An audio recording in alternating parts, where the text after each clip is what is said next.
Hello, what's up mga ka-inspirasyon, mga tol. Kwento ko lang po sa inyo ang buong araw na naganap sa pagkakataon pong ito.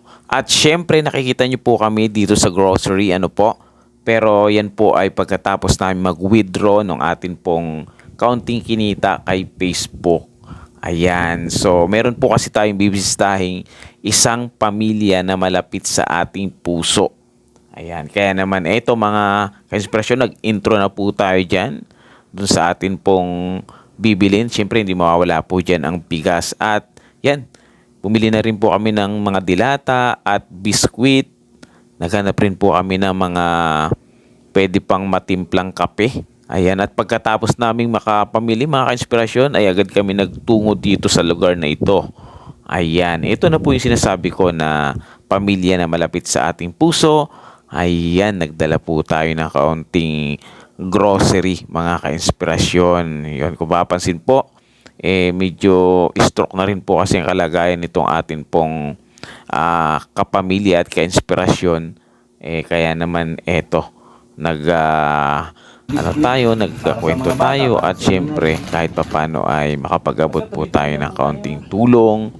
At eto yung kaunting aming kwentuhan at pahayagan. Pahina ng pahina ang katawan. Pero yung pagkataong ko, dapat lumalakas.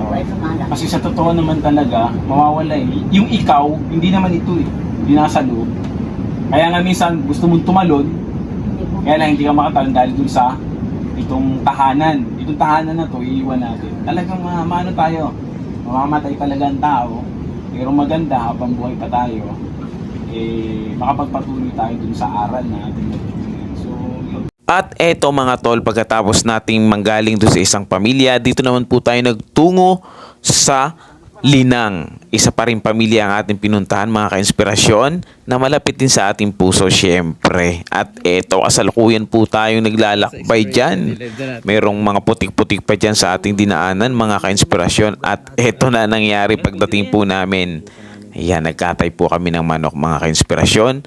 At pagkatapos namin magkatay ng manok, nanguha po kami ng lahok. Ayan, yung mga papaya at yung mga iba pang sangkap na kailangan po namin. At eto na po kaagad, napakabilis.